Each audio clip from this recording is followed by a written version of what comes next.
let's get to the hypothalamus and thalamus. पहले हम hypothalamus की बात करते हैं. The hypothalamus is basically body's homeostatic thermostat. ठीक है. तो थर्मोस्टेट क्या करता है? वो चेक करता है कि टेम्परेचर सही है नहीं है, तो उसको कंट्रोल करता है. ऑटोनोमिक नर्वस सिस्टम को कंट्रोल करता है. न्यूरो एंडोक्राइन कंट्रोल भी देखता है. हंगर को कंट्रोल करता है. फिर हमारे पास इसमें एडिनो हाइपोफिसिस है. हम देखते हैं एडिनो हाइपोफिसिस क्या चीज़ें करता है. थर्स्ट को कंट्रोल करता है और सेक्सुअल बिहेवियर को भी कंट्रोल करता है. ठीक है, तो बेसिकली ये एक थर्मोस्टेट है. The hypothalamus is a thermostat. Now there are certain inputs to the hypothalamus which come through the OVLT. The OVLT is basically, यहाँ पे आप देखें, this OVLT is basically the organum vasculosum of lamina terminalis. ठीक है. अब ये OVLT क्या होता है? This is not protected by the blood brain barrier और ये ब्लड की ऑस्मोलैरिटी को डिटेक्ट करता है. ठीक है, तो ये उसके थ्रू थर्स्ट को कंट्रोल करता है. ठीक है. Now this is a picture of a rat brain basically. और यहाँ पे आप एक schematic सी illustration देख सकते हैं of brain regions that lack a tight blood-brain barrier, right? In the mid-sagittal section through this rat brain. These structures are highlighted by red color, as you can see. This is your area postrema, and then this is your medial eminence. This is the medial eminence. This is the neural lobe of the pituitary. ठीक है, and this is what I'm talking about, the OVLT. ठीक है, organum vasculosum lamina terminalis. The PIN is basically the pineal gland, and the SFO is basically the subfornical region, and the SCO is the subcommissural organ. ठीक है, तो आपको ये OVLT और AP जो है, these are highlighted by blue circles. तो OVLT, because of its close vicinity to the POA, basically, the close vicinity to the humoral hypothesis of fever generation. And the AP has functional connectivity with the nucleus of the solitary tract. ठीक है, वो भी fever से related है. लेकिन अभी के लिए ये इम्पोर्टेंट है कि आप देख लें कि ये एक रैट का मिड साइटल सेक्शन है और यहाँ पे बेसिकली ये एरियाज आपको हाईलाइट करके दिखाए गए. ठीक है, तो बेसिकली ओवीएलटी क्या करता है? ये तो पहले हम देखे, it's not protected by the blood brain barrier. Blood osmolarity direct करता है, थर्स्ट को कंट्रोल करता है. पेशेंट या ह्यूमन जो है वो डिहाइड्रेशन जब भी फील करता है तो प्लाज्मा ऑस्मोलैरिटी इंक्रीज करती है. इसकी वजह से द ओवीएलटी गेट स्टिमुलेटेड, बॉडी को थर्स्ट फील होती है और एंटी डायरेटिक हार्मोन रिलीज होता है. The area prostrema, ये dorsal medulla में located होता है. This detects toxins in the blood and it triggers basically vomiting. तो जब भी food poisoning होती है तो ये area prostrema जो है ये activate हो जाता है और vomiting होती है. ठीक है, अब हम चलते हैं लैटरल न्यूक्लियस पे. लैटरल न्यूक्लियस बेसिकली एक हंगर सेंटर है, भूख का सेंटर है. ये किस चीज से स्टिमुलेट होता है? ये ग्रेलिन से स्टिमुलेट होता है. ग्रेलिन इसको स्टिमुलेट करता है और ये इनहिबिट होता है लेप्टिन से. हमने पहले भी जीआईटी में देखा था कि ग्रेलिन और लेप्टिन ऑपोजिट हार्मोन्स है. ठीक है, तो लैटरल न्यूक्लियस क्या करता है? बेसिकली हंगर सेंटर की तरह काम करता है. अगर ये डिस्ट्रॉय हो जाए, इसकी कोई लीजन हो जाए, तो क्या होता है? ना भूख लगती है, भूख नहीं लगती, उसकी वजह से एनोरेक्सिया होता है. एनोरेक्सिया होता है तो वेट लॉस होता है and this failure to thrive. तो इसलिए हम इस तरह इसको याद रख सकते हैं कि लैटरल इंजरी मेक्स यू लीन. ठीक है, आगे चलते हैं वेंट्रोमीडियल न्यूक्लियस पे. ठीक है, वेंट्रोमीडियल न्यूक्लियस सेशाइटी सेंटर है. सेशाइटी सेंटर का मतलब ये है कि आपकी बॉडी को पता चली है कि you had enough food and now you don't need more food. So it's stimulated by leptin. जो आपका वेंट्रोमीडियल न्यूक्लियस है ये लेप्टिन से स्टिमुलेट होता है क्योंकि लेप्टिन आपको बता रहा है कि आपको और खाने की जरूरत नहीं है. अब अगर इसकी डिस्ट्रक्शन हो जाए, विच कॉमनली अकर्स इन क्रेनियोफैरिंजियोमा, तो उसमें क्या होता है कि आपका सेशाइटी सेंटर चला गया. ठीक है, तो hyperphagia, hyperphagia is too much eating, right? Ventromedial lesion की वजह से कोई सेशाइटी नहीं मिलेगी, आप ढेर सारा खाओगे और आप at the end of the day you will become massive, you will become obese, right? Then we have the posterior. अब आपको ये सॉरी, वेंट्रोमीडियल न्यूक्लियस में आपको क्रेनियोफेरेंजियल में भी, क्रेनियोफेरेंजियोमा के में भी आपको ये लीजन मिलेगा. It's also destroyed by certain hypothalamic tumours. Now we go on to the anterior nucleus. The anterior nucleus is very easy. इसको आप AC से याद रख सकते हैं. So basically this is the cooling center. ठीक है, और whenever the this is a cooling center and it's a parasympathetic responses मिलते हैं हम हमें यहाँ पे parasympathetic responses इस cooling को control करते हैं. Whenever the body becomes too hot, the anterior nucleus is stimulated and it leads to sweating, and that sweating leads to heat loss. So at the end of the day, your body cools because of the heat loss. Posterior nucleus क्या करता है? ये heating centre होता है, ये sympathetic control में होता है. ठीक है. और इसके बारे में हमें क्या पता है कि जैसे कि कोई कोल्ड एनवायरनमेंट में ह्यूमन बीइंग जाता है और the human is experiencing cold environment basically, तो ये पोस्टीरियर न्यूक्लियस वेसो कंस्ट्रिक्शन कराता है. वेसो कंस्ट्रिक्शन के थ्रू हीट कंजर्व होती है. And you can remember the posterior as basically a hot pot, right? So whenever it's basically the heating center, और जब भी ठंड जो है वो एक्सपीरियंस होती है, तो वेसो कंस्ट्रिक्शन के थ्रू वो हीट को कंजर्व कराता है. फिर हम चलते हैं जी सुप्रा कैज़मेटिक न्यूक्लियस में. सुप्रा कैज़मेटिक, अच्छा एक और चीज है, अगर इसका कोई रीजन हो जाए तो क्या होएगा? हाइपोथर्मिया होएगा. ठीक है, because the patient can not conserve heat, the patient will develop hypothermia. Suprachiasmatic nucleus पे जब हम आ जाते हैं, this is, you can remember this as the body's master biological clock.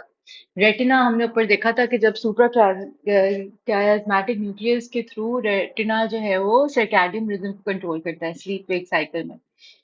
तो आप सुपरकैज़मेटिक न्यूक्लियस को as a sun sensing nucleus भी याद रख सकते हैं, क्योंकि मेलेटोनिन रिदम और स्लीप साइकिल को कंट्रोल कर रहा है. अगर कोई प्रॉब्लम हो इस सुपरकैज़मेटिक न्यूक्लियस की, तो बेसिकली क्या होता है, जेट लैग में ये सुपरकैज़मेटिक न्यूक्लियस का मसला होता है. शिफ्ट वर्क डिस्टर्ब करती है. फॉर एग्जांपल जो लोग रात को जागते हैं और दिन में सोते हैं, तो वो सुपरकैज़मेटिक न्यूक्लियस की सिग्नलिंग को अफेक्ट करता है. फिर आपके पास सुप्रा ऑप्टिक एंड पैरावेंट्रिकल न्यूक्लियाइज है. ये सुप्रा ऑप्टिक और पैरावेंट्रिकल न्यूक्लियाइज क्या होते हैं कि जो सुप्रा ऑप्टिक है वो बेसिकली एंटी डायरेटिक हार्मोन को कंट्रोल करता है, प्रोड्यूस करता है. और जो पैरावेंट्रिकुलर न्यूक्लियाई है ये ऑक्सीटोसिन को प्रोड्यूस करता है. ठीक है, तो सैड पॉक्स की तरह आप इसको याद रख सकते हैं. Sad is for the supra optic and anti diuretic hormone, and the pox is for paraventricular nuclei and the oxytocin. The hormones travel through the hypothalamus, ठीक है? The hormone travel through the hypothalamus through the neurophysions and then to the posterior pituitary for the storage and release of these hormones, right? So these ADH and oxytocin are carried by neurophysions down, so नीचे down axons to the posterior pituitary where these hormones are basically stored and released. अगर antidiuretic hormone की deficiency हो जाए, तो what do you get? You get central diabetes insipidus. Central diabetes insipidus में आपको क्या मिलता है? You get polyuria, you get polydipsia, and you get hypernatremia. और अगर प्री ऑप्टिक न्यूक्लियस, अगर हम प्री ऑप्टिक न्यूक्लियस पे आगे जाएं, तो प्री ऑप्टिक न्यूक्लियस में हमें, this is basically which centre, this is the thermal regulation, sexual behaviour and gonadotropin releasing hormone. तो प्री ऑप्टिक न्यूक्लियस जो है वो गोनाडोट्रोपिन रिलीजिंग हार्मोन को प्रोड्यूस कराता है पिट्यूटरी, तो वो पिट्यूटरी पे जाके अफेक्ट करता है और वहां से आपका एलएच और एफएसएच सिक्रीट होता है. ठीक है, तो गोनाडोट्रोपिक हार्मोन जो है वो पिट्यूटरी पे जाएगा और वहां से एलएच और एफएसएच प्रोड्यूस होगा. क्लिनिकली आपको क्या प्रॉब्लम मिलती है? If there is a failure of the gonadotropic hormones to migrate from the olfactory placode और द पिट, तो फीचर्स क्या मिलते हैं? गोनाडोट्रोपिक हार्मोन रिलीज कम हो जाता है, एलएच और एफएसएच नहीं होता. बिकॉज एलएच और एफएसएच नहीं होता, you get Kallmann syndrome which is basically delayed puberty, और उसकी वजह से एनोस्मिया भी मिलता है. Now we come on to the thalamus. The thalamus is basically the main relay station. इसको हम ग्राउंड रिले स्टेशन की तरह याद कर सकते हैं. ठीक है, ऑल फैक्शन के अलावा सेंसरी इंफॉर्मेशन, मतलब नाक के सूंघने के अलावा जितने भी आपके रिले स्टेशन है सेंडिंग सेंसरी के लिए, वो सारे थैलेमस से कंट्रोल होते हैं. ठीक हो गया. अब आपके पास इसमें चार वेंट्रोपोस्टीरियो लैटरल न्यूक्लियस है, वेंट्रोपोस्टीरियो मीडियल न्यूक्लियस है, और फिर दो जेनिकुलेट बॉडीज हैं, और फिर वेंट्रल लैटरल न्यूक्लियस है. अगर हम यहाँ पे रुक के इसकी इमेज को देखें यहाँ पे, तो ये देखें. ठीक है, this is basically the thalamus, और इस पे हमें क्या क्या नजर आ रहा है? ये वेंट्रोपोस्टीरियर है जिसमें वेंट्रोपोस्टीरियर लैटरल है, वेंट्रोपोस्टीरियर मीडियल है, और वेंट्रो इंफीरियर भी है. ठीक है, ये वेंट्रो एंटीरियर है, ये वेंट्रो लैटरल है. ठीक है, और यहाँ पे आपको दो जेनिकुलेट बॉडीज नजर आ रही है. ठीक है, तो ये सारा एरिया बेसिकली क्या है? आपका थैलेमस का एरिया. ठीक है, अब थैलेमस में हमारे पास जो ये पांच हमारे पास न्यूक्लियसेस हैं, हमने इसकी देखना है कि, अच्छा अगर हम एक बात यहाँ पे देखते हैं कि it's basically the major relay for all ascending sensory information but not olfaction. Olfaction की जितनी भी ऑल सेंसेशन है ना, ये थैलेमस के थ्रू कॉर्टेक्स पे जाती है, राइट? तो इसलिए जो ऑल्फैक्शन की सेंसेशन है ना, वो यहाँ पे थैलेमस स्मेल के अलावा सब पाथवेज को कंट्रोल कर रहा है, ठीक है? Now the ventroposterolateral nucleus, the ventroposterolateral nucleus क्या करता है? ये इनपुट लेता है स्पाइनोथैलेमिक ट्रैक्ट से और dorsal column medial lemniscus pathway से। इन दोनों से ये इनपुट लेने के बाद सेंसेशन को कैरी करता है बॉडी तक, और बॉडी में ये क्या कर रहा है बेसिकली, बॉडी से लेके आ रहा है, सॉरी असेंडिंग पाथवेज है ना, तो ये सारे बॉडी से सेंसेशन लेके आ रहे हैं। तो आ कहाँ से, किन पाथवेज के थ्रू आ रहे हैं जी? स्पाइनोथैलेमिक ट्रैक्ट से आ रहे हैं और डीसीएमएल पाथवे से आ रहे हैं। और बॉडी में किधर किधर से चीजें आ रही हैं, क्या क्या आ रही हैं? बेसिकली बॉडी से vibration, pain, pressure, proprioception, light, touch, temperature, ये सारी की सारी आ रही हैं। और इसकी प्रोजेक्शंस कहाँ तक जा रही हैं? The project to the primary somatosensory cortex. ये फर्स्ट का मतलब है first degree primary somatosensory cortex. Primary somatosensory cortex कौन सी जगह थी? Post central gyrus.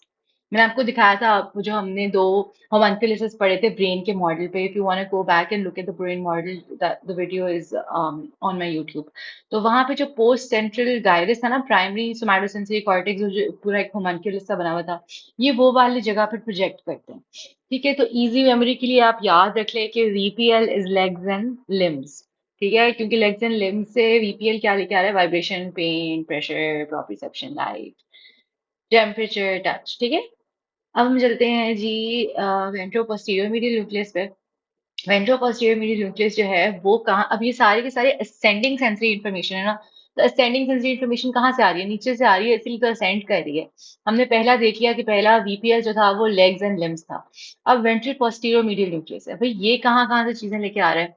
It receives information from the trigeminal pathway and the gustatory pathway. So you know basically the taste fibers and the वो जो हमने test sensation की बात की थी ट्राइजेमिनल के टाइम पर, राइट? सो ट्राइजेमिनल और गस्टेटरी पाथवे जो है उससे यहाँ पे इंफॉर्मेशन आ रही है।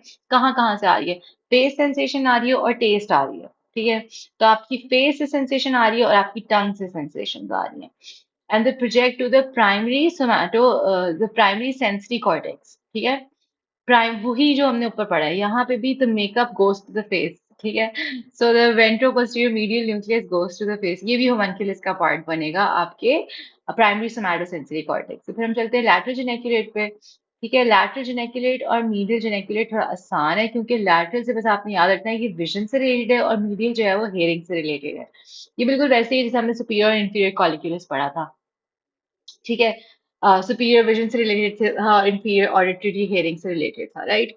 तो यहाँ पे आपके पास जो लैटरल जेनिकुलेट न्यूक्लियस है, ये बेसिकली रेटिना से क्या करता है? रिसीव करता है।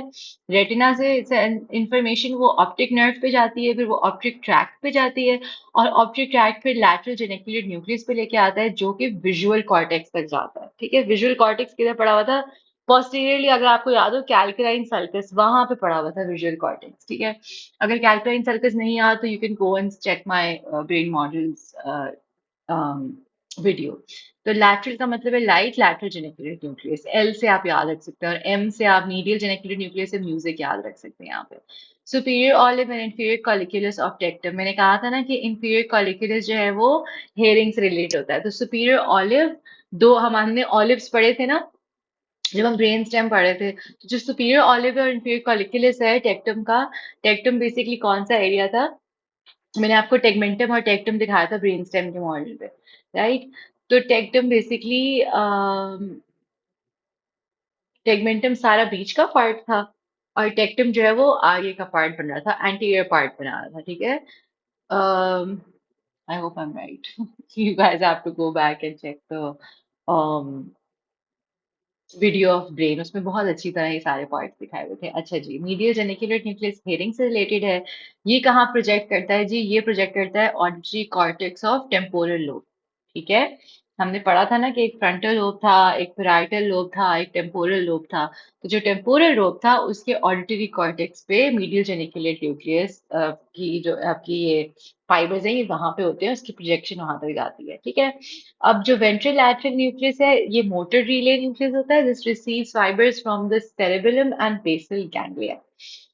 तो सेरेबेलम नीचे जो जिसमें हमने आर्बर वाइटे पढ़ा था, ब्रेन स्टेम के पीछे पोस्टीरियरली पड़ा हुआ था, तो वहां से आपके ये रिसीव कहाँ कहाँ से करता है, उस सेरेबेलम से कर रहा है और बेसल गैंग्लिया से कर रहा है।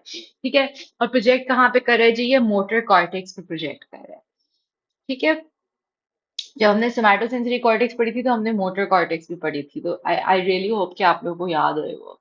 अगर नहीं है तो फिर इस पूरे पाथवे को समझने के लिए यू गाइस, पहले you need to know the ascending pathways and you also need to know the brain model, फिर जाके ये थैलेमस वाले सारे पार्ट समझ आएंगे, क्योंकि this is more of a conclusion of those ascending pathways and the brain model. तो अगर ब्रेन का मॉडल और असेंडिंग पाथवेज आते हैं तो this table is going to be very easy for you, otherwise it's going to be confusing. So I'm going to stop the video here and start with the limbic system in the next video.